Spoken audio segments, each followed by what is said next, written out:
Hello everyone, good morning and welcome to our English for Academic and Professional Purposes class. Again, this is Zamaira Amper, your instructor for this subject. In lesson 1, we talked about academic writing and professional writing since obviously we really need to understand what are these two types of writing since the whole semester we'll be talking about academic and professional writing. So in lesson 1, you discover the objectives, the purpose of writing these two types of writing. Then in lesson 2, we tackle about the academic writing style wherein you just did few activities like differentiating the three excerpts, the comic strip, and the other two. And in writing, you need to consider these four factors. So it's just a recap.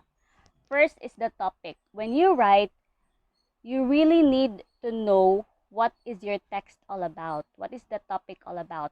So when you write, you really have to consider that your readers really have to understand what is your topic. What are the details that you want to impart or you want for your readers to understand? The next one is the role. What is your role as a writer? Are you writing as a student, as a researcher, as a customer, as a teacher? So when you write, you really have to think that your reader must understand that you write that as the role that you want to be. So the next one is the purpose. Why are you writing that in the first place? So what is your purpose in writing that? Is it to inform? Is it to entertain? Is it to persuade your readers?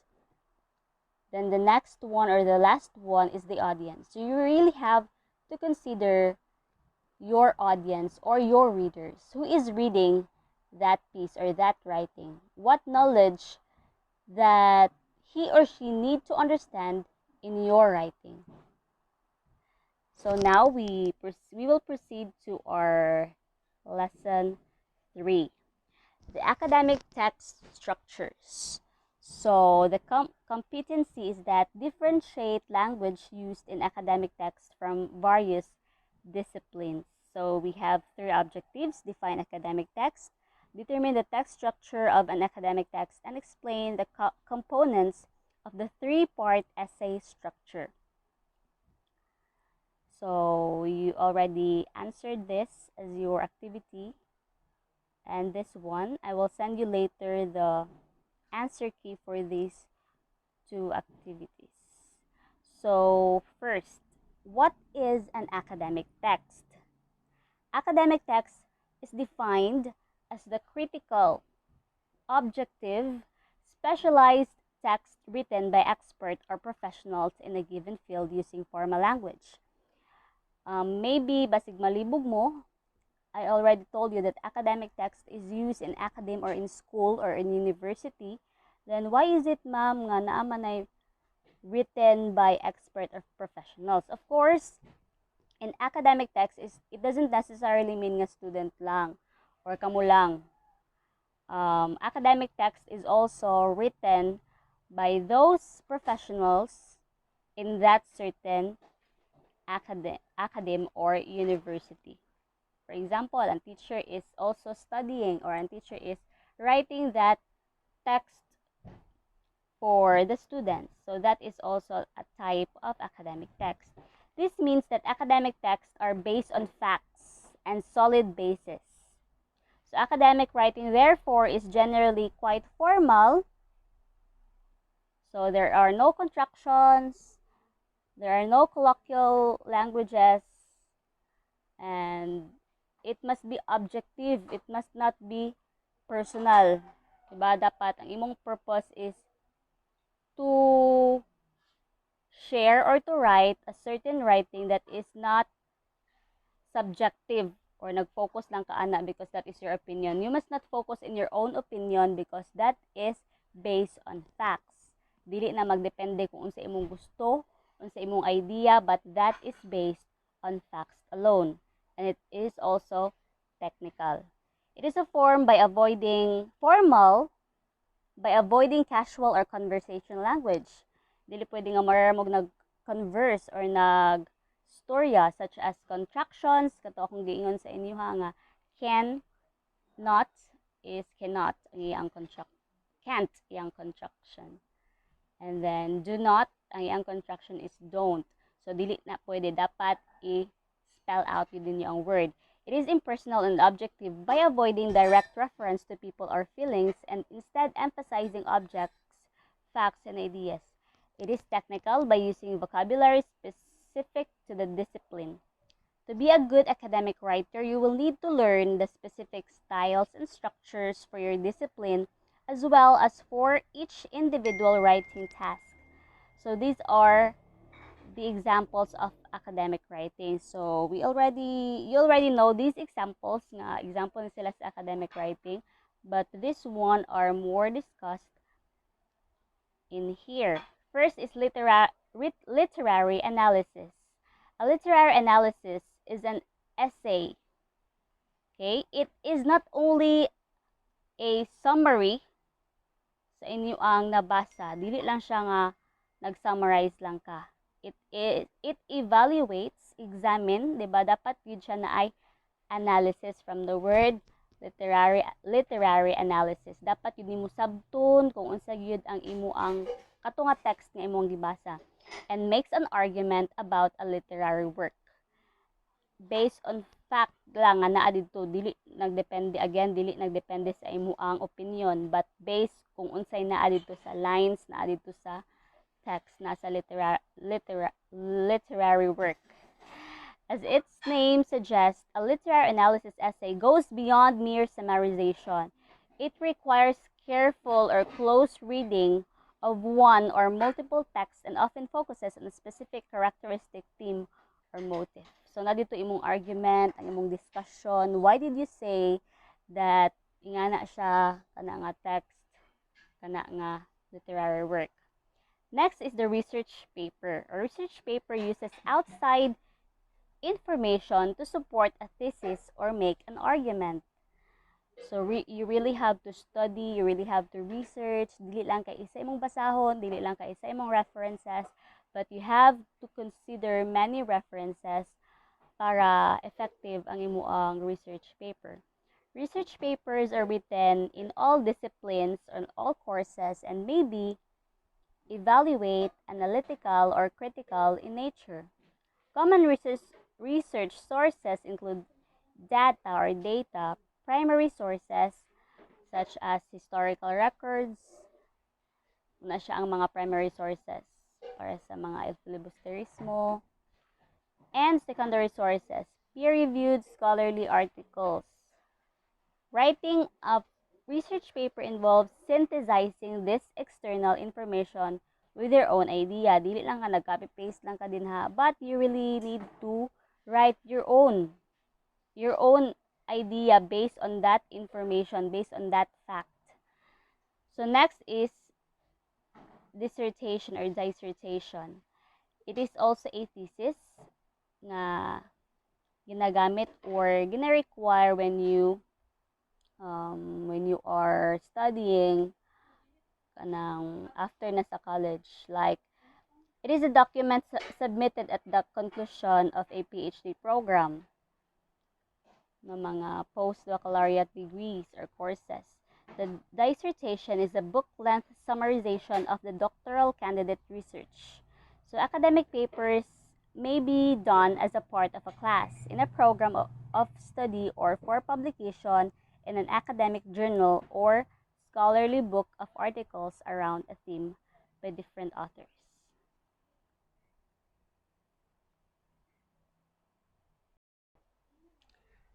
Now we will proceed to discussing about the structure. This structure is not an example of academic writing ha. Wala na siya labot sa dissertation, research paper, and literary analysis. So kaning structure is part siya sa all of the academic text or all of the types of writing. So when you say structure, it is the things that your writing is made up of. For example, sa balay mo na ang kalansay, mo na ang forma sa imuang writing.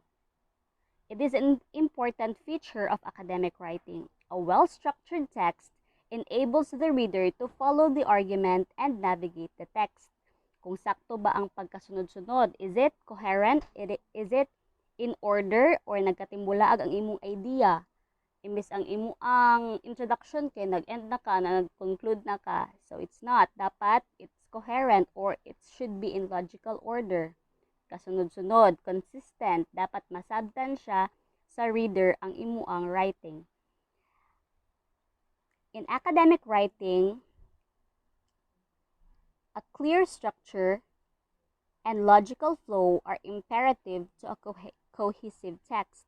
These are the two common structures of academic text that you need to learn, which depends on the type of assignment you are required.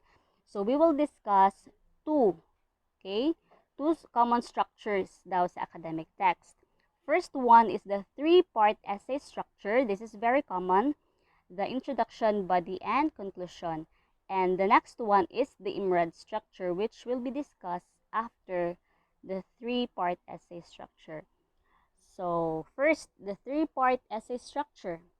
The three-part essay structure is a basic structure that consists of introduction, body, and conclusion. The introduction and the conclusion should be shorter. Dili siya dapat mas taas imong introduction, ang imong body mubo kaayo, imo ang conclusion. Dapat it should be shorter than the body because your body na diya tanan details, tanan information na imo ang i-discuss. For shorter essays, one of or two paragraphs for each of these sections can be appropriate. For longer text or theses, they may be several pages long. So, depende siya no sa kataas. If sa short essays lang, pwede isa or duha ka paragraphs kada part. And then, sa introduction, for example, isa ka paragraph. Then, sa body is duha. Then, sa pag-conclusion is isa lang po siya ka paragraph. But, in the long essays, pwede siya pila ka pages ang imuang essay. First is the introduction. Its purpose is to clearly tell the reader the topic, purpose, and structure of the paper. So, dapat nana diya sa imong introduction, what is your topic or what do you want to discuss to your reader? As a rough guide, an introduction might be between 10 to 20% of the length of the whole paper and has three main parts. So, imong introduction daw, 10 to 20%. Dili kay 50% introduction, the rest is body and conclusion. No, dapat gamay lang ang introduction. Nag-intro gud ka, nag-introduce lang ka. So, letter A, the most general information such as background or definition.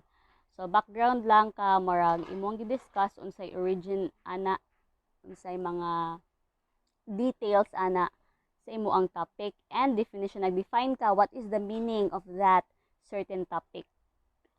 So the next one is the core of the introduction, where you show the overall topic, purpose, your point of view, hypothesis, and research questions depending on what kind of paper it is.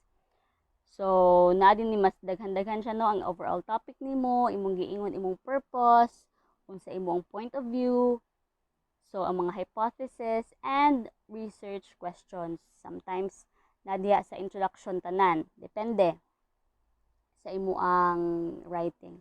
So letter C, the most specific information describing the scope and structure of your paper.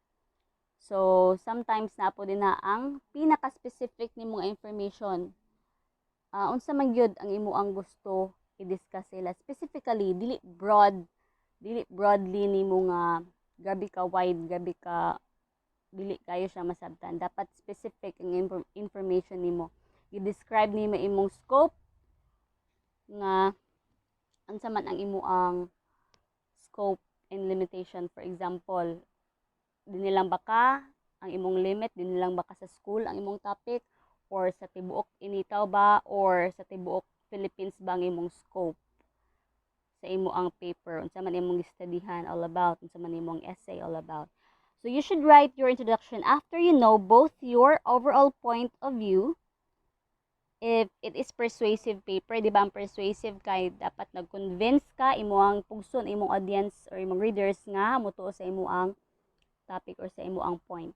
And the whole structure of your paper, you should then revise the introduction when you have completed the main body. So na gyud na mga draft when you write, dili man na siya diretso. So na gyud na siya mga rewriting nga mahitabo. So the next is the body. It develops the question, what is the topic about? So, dito na mga specific details na dito, mga discussion na nasa body. Elaboration sa imuang topic.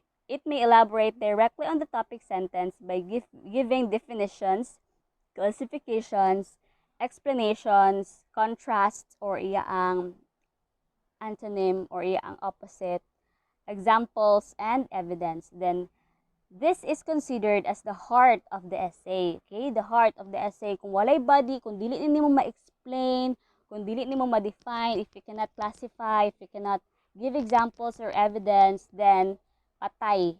Your essay is dead. Wala siya. Kaya wala may heart. So, wala nimo na buhat. Dili siya effective ang imuang essay. It expounds the specific ideas for the readers to have a better understanding of the topic. It usually is the largest part of the essay. No? Dapat ako yun kaganina, taas gyud ang body kaysa sa intro and conclusion. The next one is the conclusion. The conclusion is closely related to the introduction and is often described as its mirror image. So magkapareha rin sila sa introduction. Marag imong gibalik ang imong intro dito sa conclusion, but naa na dito ang marag end point or end part sa imuang essay. Dito na nimo gi-conclude tanan nimong idea. This means that if the introduction begins with general information and ends with specific information, the conclusion moves in the opposite direction. The conclusion usually begins by briefly summarizing the main scope or the structure of the paper, confirms the topic that was given in the introduction, ends with a more general statement about how this topic relates to its context. This may take the form of an evaluation of the importance of the topic, the implication for the future research, or recommendation about theory or practice. So, na din niya sa ang iyon ka, unsay importansya ana nga topic? What is the importance of that topic? Nganong dapat to nila sabton ang imo ang giingon dito? What is this implication or how this topic would affect the future research? Diba? Or baliwala lang ba siya? So dapat imo na siya mabutang sa conclusion. Then napoy mga recommendation din haon sa imo ang advice para sa mga sunod nga mo research ana about ana nga topic.